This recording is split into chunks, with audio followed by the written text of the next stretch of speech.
Yo, welcome back. This is another episode number 3, Party with Rocky podcast, man. I got a special guest on the episode today, man. BigCourt dog, man. What's going on? What's going on with you, brother? I'm chilling, man. Man. Yeah. And you brought your daughter with you? I brought my mini-me right here. Yeah. Introduce yourself to the people for us. What's up, y'all? I'm Rachel Renee. Hey. Yo, we in the building today, man. We got a great episode lined up for y'all. Make sure y'all like, comment, and subscribe right here on the YouTube channel, Party with Rocky Podcast, and follow us on Instagram at Party with Rocky Podcast. And don't forget to follow Greatest Platform Ever. Man, so we're going to kick this interview off like this, man. Court Dog, let the people know where you from, man. You grew up right here in the town, man, KC, man. Hey, first, you know what? Let me give you your flowers for doing that, the introduction, because my daughter gets on me all the time. I don't do the call to actions, and I forget all the time. So Right. Good shit, my nigga. Good shit. That's important. We build it. Yeah, good we shit. Trying to get on your level. Nah, you ahead of the game with the call to actions. That's Straight good out. shit. So you know what you're doing. It's a learning curve, man. Yeah, man. You say growing up in KC? Growing up in KC, man. Yeah, man. You know what? Based on the fact that when a motherfucker call me Court Dog, then you know I'm back home. You know what I mean? Right. Because here in Kansas City is where I hear that. But man. So when you in LA. Yeah, they just know BigCourt. They don't know Court Dog. They don't know Court Dog. They know BigCourt. They know BigCourt. Okay. Just like KC does not recognize really BigCourt. I'm still Court Dog. No matter how many times I say, you know what, you can call me Courtney. All right, Court Dog, good to see you, my nigga. Right. You know what I mean? So straight out. Yeah, but shit, I grew up 4 blocks, 64130. You know what I mean? In the big 40s. Foes, man. Yeah, big foes, you know what I mean? I had a great childhood, bro. I was raised in the born in the 70s, raised in the 80s. Right. You know what I'm saying? Grew up in the 80s and the 90s. And I was raised on love, not survival. So, I had a beautiful childhood. Most definitely. Yeah. That's dope. So what made you get into music? Well, shit. Just, back in the 80s and the 90s, hip hop was still fresh. Rap was fresh. So, they didn't think it lasted as long. Nah, they didn't. They thought it was a fad, you know. That's what the high was about. Yeah. They thought it was a fad. And so, you said the high? Yeah. Da-ha? You remember that song? You to Rapping Dude? Yeah, what you know about Rapping Dude? Man, come on, man. What you know about that? I was raised around OGs. I played that for my youngest daughter. The da-ha. They don't know nothing about that. Yeah. The Rapping Dude. That's I'm impressed. Okay, my nigga. Yeah. I'm a student in hip hop. I see that. We're gonna have to have some trivia on here. I'm gonna have to really test your shit. You know what I mean? But yeah, listening to hip hop growing up, listening to Ice-T and W.A., Ghetto Boys, Eazy-E, you know what I'm saying? And I was always a creative child. I used to write poetry, write poems to my mom. I was an artist. And I always kind of had an ear for music. So I think it was a natural transition to go into some type of written expression. So you was kind of like a student of the arts. I was. Well, I grew up on the big band. So you're talking about Earth, Wind, and Fire, Confunction. And before rap, see, I'm old enough that before MTV and all of that, we had white music. So we listened to Journey and Foreigner and Duran and Hall & Oates and shit. You know what I'm saying? Yeah. I was listening to everything that came on vinyl. You feel me? On the radio. There wasn't no streaming. That's what I'm saying. And we only had one urban station, which was 103. Right. But on TV, you have all this white shit, Culture Club and Boy George, and we liked all that shit. Right. So growing up with that, but then also having Cameo and Confunction, RJ's latest arrival, but then now you got NWA and hip hop. So all of that is what kind of shaped my interest in music and my ear. So what was, back as far as you can remember, what was one of the first hip hop records that you heard that really just stuck with you? I can tell you. The first time I heard Ice-T, Squeeze the Trigger.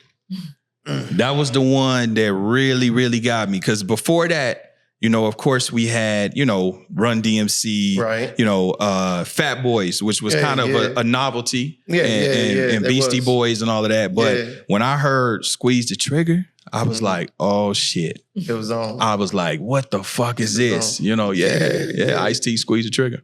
That's crazy, man. I could really say, honestly, for me, it was more so for me, it was like East Coast. It was like LL Cool J. Mm-hmm. I'm Bad. I used to love watching that nigga. video come on. Nigga, I could do the dance and everything, nigga. You know what I'm saying? My hat is like a shark fin, nigga. Every time that bitch used to come on, nigga, I was doing Straight the dance out. with him. You know what I'm saying? Yeah. Straight out. Yeah. And I say even after that, growing up in the 90s, like I was a kid in the 90s, so I was just a jit. Yep. So it was like, you know, I used to just love music, like hip hop magazines, Common. I used to love her. Records like that really make you fall in love with hip hop. Right. And, you know, growing up in the hood, my pops used to bang a lot of West Coast music in his car. So I was listening to the E40s, the B Legits. Of course. You know what I'm saying? Yeah. Deco D. You know, shout out to Deco D. Jackpot Records. Hey, man, you know what I'm saying? Yeah. So, like, a lot of people don't even know about Deco D. You know Deco what I'm D, saying? I still got the original Because a lot of tape. people thought he was from here, but he was from Frisco or something, right? Exactly. Yeah. I still got the original cassette tape. Yeah, Jackpot Records. Oh, man, I'm telling you, man. I grew up on a lot of that. But most of all, I grew up on No Limit. Okay. And in the 90s, you ended up signing with No Limit. I did. So how did that come about? Talk to us about that. You know, the funny thing about No Limit is I didn't know who the fuck MasterP was initially. Really? Yeah. I hadn't heard of him. Shout out to Romeo Ronell. So he used to cut my hair. The OG. Shout out to Romeo Ronell. OG. He used to cut my hair on 44th and Mongol. And he used to bring all the local, regional people to the party house back then. Yeah, most definitely. And so I remember him cutting my hair, talking about, yeah, man, I'm gonna bring Master P. And I don't know who the fuck that is. You know what I mean? Right. So at the time, I had, Dang Nitty? Yep. Okay. Okay. Yep. So Dang Nitty. Yeah. Hey, he dropping some names on y'all. Y'all better go Google these people. Yeah. So Dang Nitty was a part of my group at the time. And so Dang Nitty kind of sounded like Master P, and people would hear it and be like, this dude sound like Master P. I was like, who is this Master P motherfucker they keep talking about? So then I heard Ghetto's trying to kill me. Okay. I was like, all right, it's all right. You know what I'm saying? Yeah. But then when 99 Ways to Die came out, I became a fan. I was like, oh shit. So what I used to do is I used to get the record labels, the information on all the tapes and CDs. Okay. So I was sending shit to Jive, to Zomba, to Arista, all the majors and shit, MCA, right? Yeah. And so they would send the tapes back, stamped, we don't accept unsolicited material. I didn't know what that meant. I just figured, fuck, okay, I ain't gonna send shit else, right? Yeah, they basically said, we ain't fucking with you. Yeah, like, and you like, all right, well, I'm gonna go a different route. Right. Okay. Which I learned is because it gotta come by way of a manager, agent, lawyer, so you can't come back and say, oh, y'all stole my idea. Yeah, so that's why they ain't fucking with it. So I was like, well, damn, I could send this shit to, I didn't have the verbiage independent. I didn't know that because I'm 17 at the time. Right. And so I start sending shit to Black Market, Rap A Lot, Ruthless, just labels I thought were small. Right. Smaller, I should say. But even at 17, that's crazy work ethic. No, real talk. That's really crazy. Now you see why I go so hard on these niggas. That's crazy. No excuses, bro. Hey, man, everybody give it up for Court. That's crazy. Yeah, man. Real talk. They had me. I was one. And I had her. Really? Yeah, I had her. That's crazy. Yeah. Because I had her when I was 16. So she spent a lot of time in the studio with me. Yeah. Wow. But we did demos. Now, mind you, even the demos we did in the house, my partner Cisco, you know, he robbed niggas for all the equipment that we had. And when we got the 4-track recorder, nigga, we thought we was on. We all had niggas in the hood. You know what I mean? It'd be that nigga around the corner that get you anything you need. You get a TV, you need whatever. I got my first Serato box back in the day when niggas started switching the laptops and DJing. I got my first Serato box. It's joint like $600 in the store. I got it from the nigga that sell TVs and all types of electronics. Got it from him, that and a laptop for like $100. No, that's right. Yeah. That's right. So when you tied in like that, how he used to get niggas, he used to either just take it from them or he'll be like, hey man, let me borrow that. And he just on some Devo shit. Just like, nigga, it's my keyboard now. You know what I mean? So what keyboard? What keyboard? It's my shit now. And real like Devo. Yeah, real shit. So we recorded a bunch of demos, man. And so to your point, you know, me understanding just, it was common sense because we didn't have the internet, obviously, and there was no industry. I hadn't been taught this. This was just common sense. So as we did the demos, I hand wrote our bios, because I was like, well, damn, they probably need to know who we are and something about us. So I sat down, hand wrote our bios. I was like, damn, these motherfuckers probably gonna want to know what we look like. So we did the 1 hour photo shoots with our, B-boy stances and shit, you know what I'm saying? And so was you rocking the Kango? Nah, nigga, this is the 90s. Okay. This is the 90s. Yeah. But we did have a high top though. Yeah. You know what I mean? Still had the phase. We had the phase. Yeah. And so I end up, sending. So anyway, long story short, P got the shit. I used to burn up his voicemail and just so nobody else could leave voicemails. Right. I would be like, man, my name Court Dog, I'm from Kansas City. They fuck with us, Yeah. And so he got tired of hearing it. He went and looked for the tape and shit. He liked it, called us and was like, shit, I'm doing a compilation called Down South Hustlers. We got 8-Ball, MJG, all these people, UGK. He was like, shit, I'm fucking with y'all. Y'all want to fuck with me? I was like, yeah. So we did the song RIP. We got a gold record from it. And that was how that happened. And he flew us out to Oakland too. Out to Oakland? Yeah, because he was still in the Bay. A lot of people don't know, man. P put a lot of work in Oakland before he went back down south. No, that he didn't go back to Baton Rouge until he really blew up. Yeah. You know what I'm saying? But he grinded up in the Bay, Richmond and all of that. Off top, man. Mm-hmm. Shout out to the Bay Area, man. That's crazy, man. So you with No Limit, man. Mm-hmm. How many albums did you end up dropping? So, we only did that. We only did the compilation. It was a compilation. It was only we recorded an album with No Limit. If you look on the inside of Down South Hustlers, you see my picture coming soon. You know what I mean? But what it was is my partner, Cisco and P, they did not like each other. Off top. Them niggas was like oil and water. The nigga, my partner Cisco, he was like, man, I don't like that nigga. That's your boy. That's what he used to say about P. Soon as P met him, he was like, man, that little red nigga gonna get you killed. Like, I ain't fucking with him. That's crazy. But that's big, man. That's big, man. Being from the town,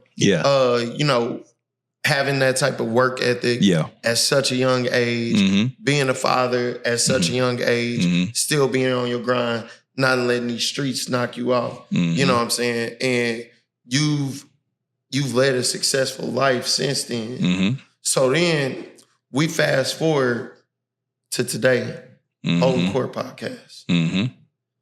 How'd you come up with that? What was the inspiration behind that? And hold up, before you answer that, hey, can somebody hand me some Hennessy, man? It's the party with Rocky Bob. We party a little bit on here. We felt good. I appreciate it, man. All right, let's hit it. So during the quarantine, so during the whole shutdown, I had watched everything that there's to watch on fucking Netflix and cable. So straight up. So I started watching YouTube, right? Right. Before that, I never watched Vlad or none of that. I just wasn't on YouTube, right? I listened to music on YouTube. Right. So as I'm watching Gangster Chronicles, Drink Champs, all of that, I'm like, damn, I might have something to offer in this space.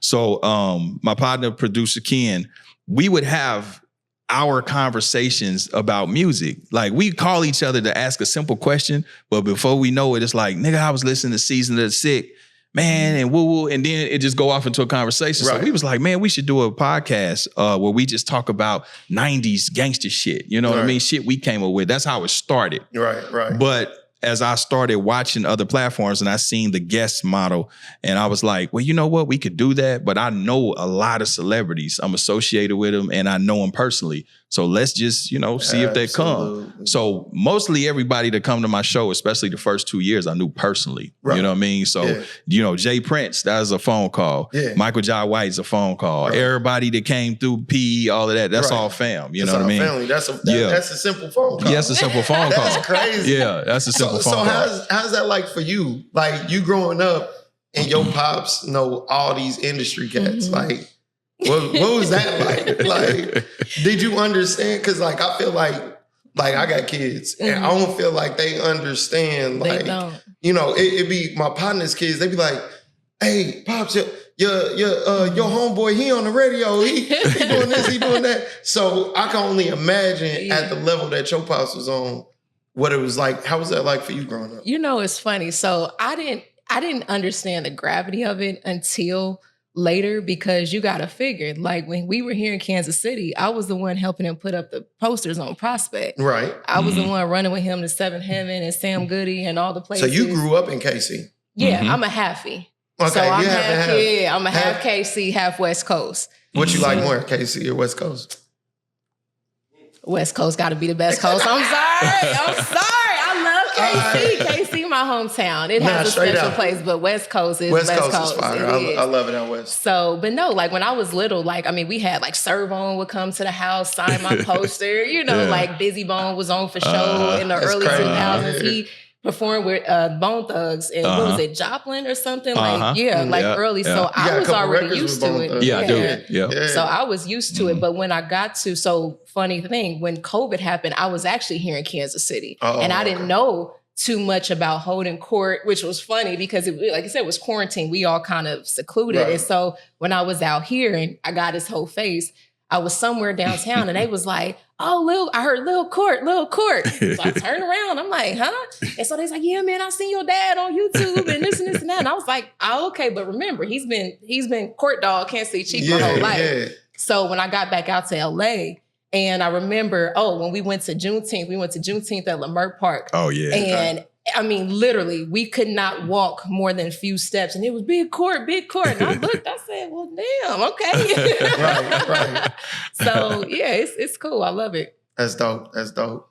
So you got the podcast off the ground. Mm-hmm. Congratulations. Thank you, brother. You got the deal with RevoltTV. Yeah. And we was talking about that a little bit earlier off the camera. You was talking about how, you built that basis basically off of the audio more so. No.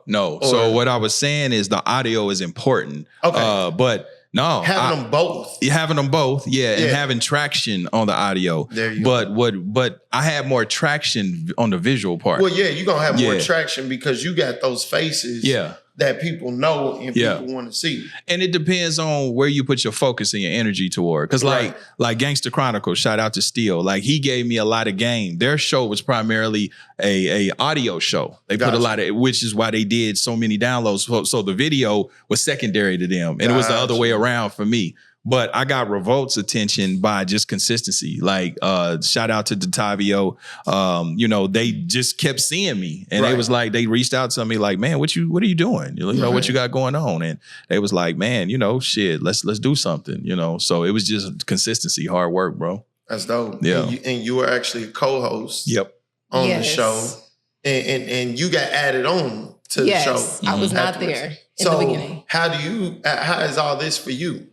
Oh, so it's been an experience. So it's funny. I love telling this because I didn't want to be on the show. I was super against it. He had to bamboozle me into it. I started off just, I always tell people I wanted to be the oldest sibling that was off to the side, like Trey Smith, Will Smith, and Jada Smith's oldest son. I was like, I just want to be behind the camera. And when he was like, oh, you can just come to the studio and check it out. He was like, you can check it out and see. And I was like, okay. So I go to the studio and then before I knew it, it was, okay, give her a mic. And I was like, what? I thought I was just coming to see. So, but I love it because especially when we interview like my top 5, like rappers that I grew up on 90s rap, Brother Lynch, Spice One, DJ Quick, NWA, all the West Coast and the Midwest, right? Look, I was about to count like, okay, top 5. I'm listening. I'll listen to my top 5. But getting to meet him, it's just cool because the 90s rap, it's very nostalgic for me. It's my childhood. Like I relate to the cars that my dad had. So I'm like, ooh, that nigga, that gang bang. Ooh, that was the Cutlass. You know what I mean? Like every song has a car. So being able to do that on camera and then expand what it is that we're doing, I absolutely love it now. I enjoy it. So I got to ask you like old school cars and new school cars? You know what? I do lean towards old school cars. Like I like Nissan Z Supras and So like the old Fast and Furious type car. Yeah, she on the tuner shit. Honda 2000s and stuff like that. Dodge Viper, something like that. Exactly. But she grew up rolling on Daytons and Vogues and shit though. You know what I mean? I had a blue Cutlass. I had a blue Cutlass with some chrome Daytons and some blue spokes like in the mid 90s. She used to sit on my lap and hit the switches and shit. I used to show her how to bounce the motherfucker. You know what I mean? And it's funny because one day she was talking to me and she was saying something. She was like, Dad, I remember when I used to sit on your lap and you used to let me play with the switches, and you used to have a chrome gun up under your leg. I was like, damn. It's like you matched a gun with a car. But I'm just thinking, I was like, damn, other kids usually have memories. Like, I remember Dad took me fishing. You know what I mean? He used to throw the baseball with me. And we got the same type of memory. We hitting hitting switches and shooting guns. Yeah. No, my pops came down the street with the beat in the back. And They earn them. Picking me up. When I was 15. Yeah. Oh, yeah. I used to pick her up from Smith's sister. She used to do tap dance on Truce. Man, they would hear me coming. They're like, oh, your dad's here. I remember when I was 15, I used to pull up on the block. As soon as I got my first car, I got a pair of 15-inch Super Blues in the Super back. Blues. I remember the Super Blues. You got them from the landing? Nah. I got them down on 47. Okay. Way out. Oh, yeah. They still there. That's back when it used to be one way, right? Yeah, man. So now you and we switching over from Court. We switching over to you again. So you in the tech and everything, right? Yes, I'm a tech founder. So what got you into tech?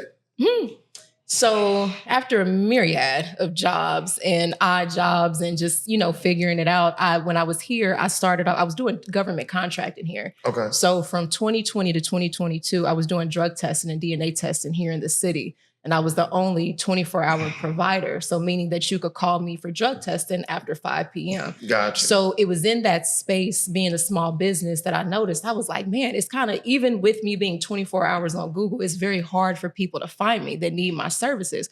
So I was like, why don't they create a platform that's like for service, kind of like an Amazon, but for service providers?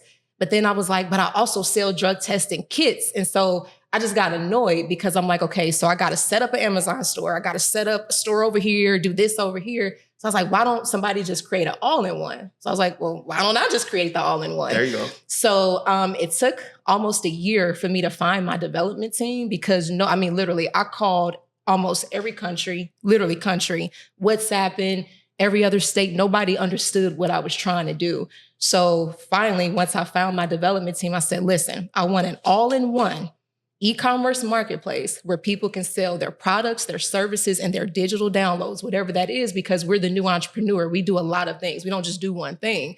And still, I'm a 90s baby. I get app fatigue. I'm not trying to follow you across 20 different apps. So I created that to be reflective of the new entrepreneur. I have a patent pending on the technology, Amazon and Google and Fiverr and whoever else. So you can't take it. Successful Black woman. Okay, thank you. And I love the space that I'm in. I'm passionate about it because I want more of us to get into the space. I want more of us to understand how to raise capital, how to access funding, and to be able to utilize tech as a vehicle for whatever it is that you want to do. That's amazing, man. Thank you. That is truly amazing, man. Can we clap it up for her? Yes. Thank you. Hey, congratulations, Thank man. you. So with you doing all this, you grew up in the hood.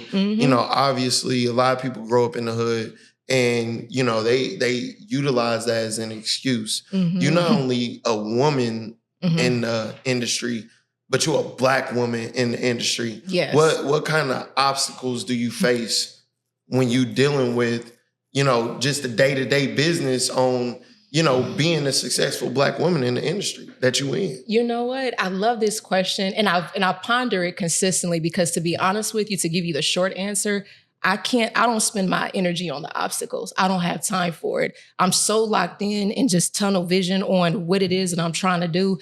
I'm like, listen, I'm Black. I got a fro. Like when I go to networking events, I pick my fro out as big as I can get it. Okay. I got the gold hoops. I wear my heels. I'm trying to be the tallest, the biggest. I want you to see me. You feel me? So I wear my Blackness, my womanhood as a badge of honor, not something to set me back or something for me to cower behind, because that is my power. Because none of y'all have my experiences and none of y'all have the fire that I got burning in my chest. But on a real day-to-day, you're going to deal with microaggressions. You're going to deal with a little bit of I didn't know that it could be you, or, the little passive aggressive things that people do, but I don't let it bother me because that's a reflection upon you, not me. Mm-hmm. Phenomenal woman, phenomenally. Oh, yeah. On some Maya Angelou's.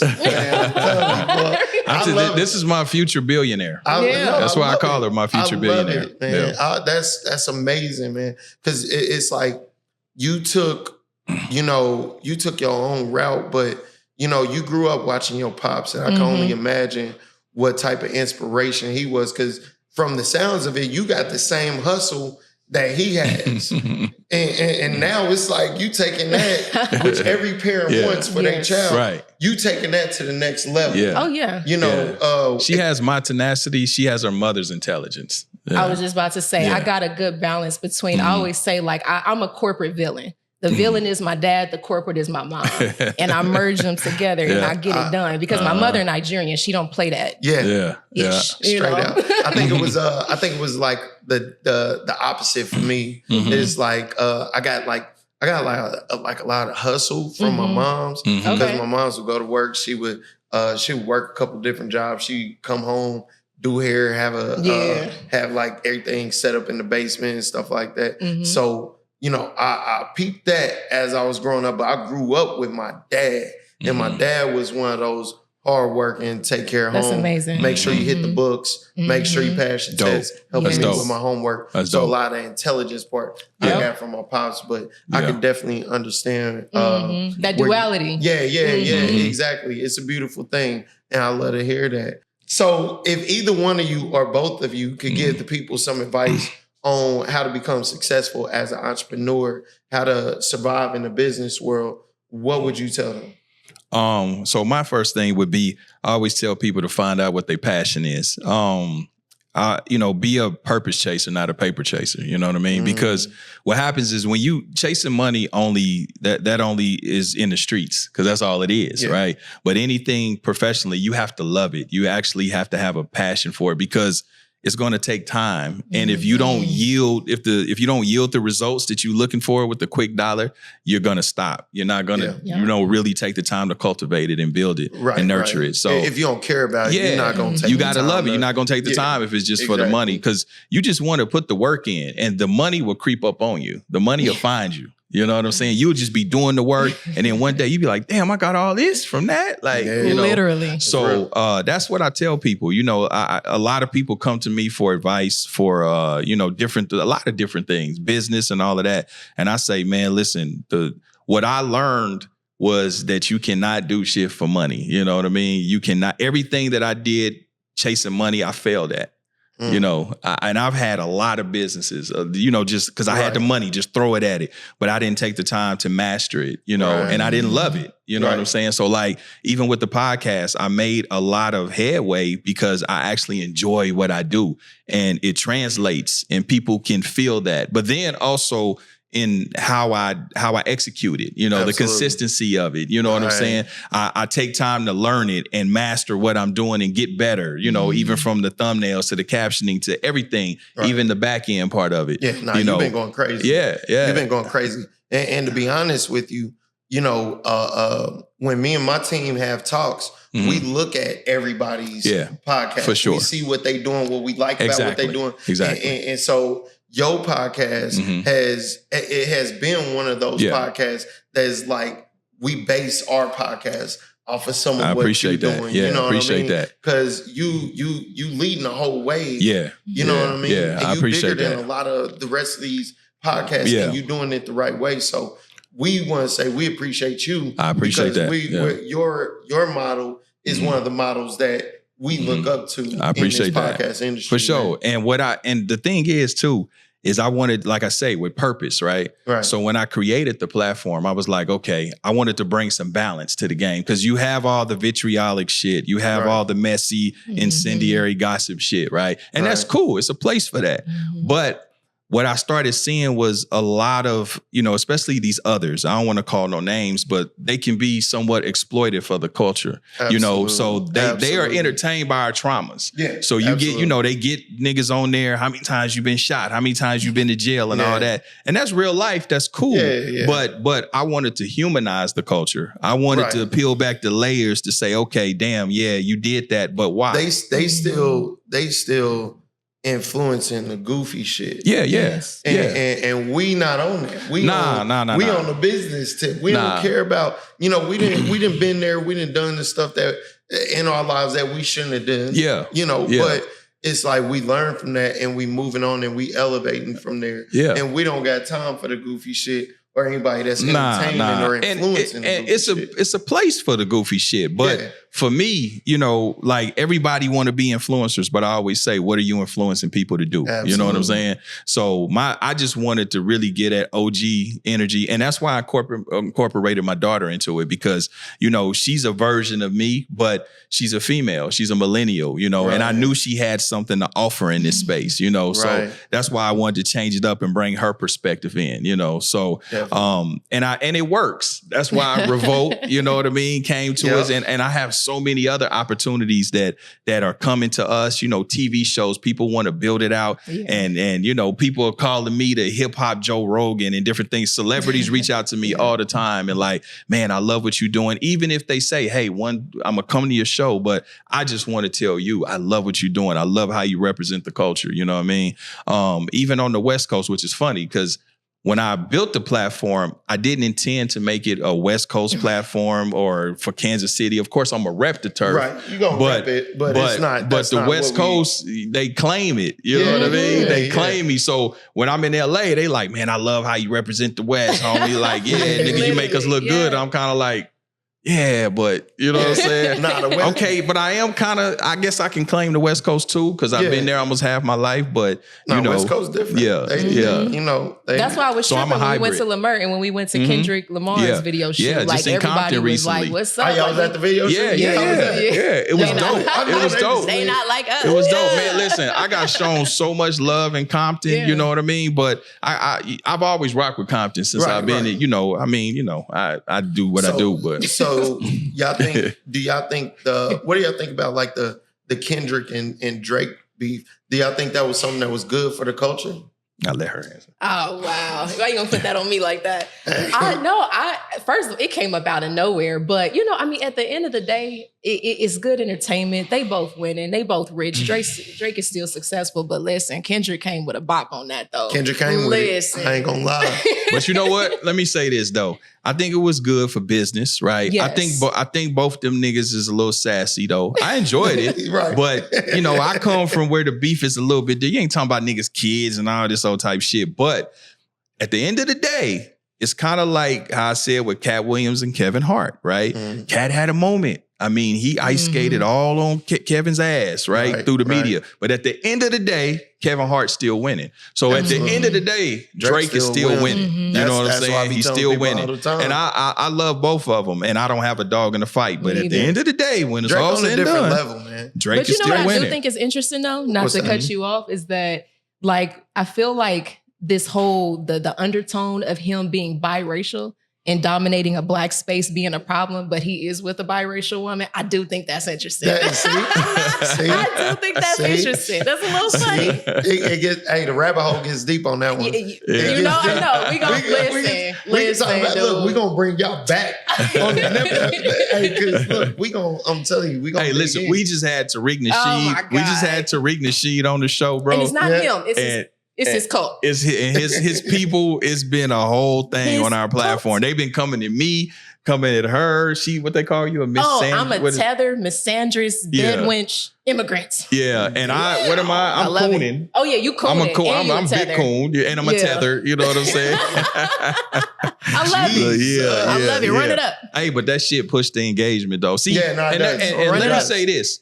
That's the thing that we love going viral. I've had numerous viral moments, but you want to go viral for the right reason. Absolutely. You see what I'm saying? I didn't went viral just with pure conversation. Rather it's me and Glasses Malone talking about his Drake hip hop, or me, her, and Tariq Nasheed talking about reparations and Black people. Is it accountability or systemic racism? You know what I'm saying? I didn't went viral for the right shit, not on some goofy crash out shit. Nah, and that's what's important, man, because you know, when we got these platforms, you know, it's important that, you know, at least I feel it's important that a lot of people that come on our individual shows, that it's more educational than detrimental to our community. No, that's right. You know what I mean? You can put the medicine in the candy. It's all in how you package it and how you couch things. Because we do our level of ratchet shit and our good shit. Absolutely. I mean, listen, man, I done had drug kingpins on my show. I done had killers on my show. Pyrus, Crips, all kind of shit. I had Crip Mac on my show twice. You know what I'm saying? But what I did differently with Crip Mac is I didn't exploit him.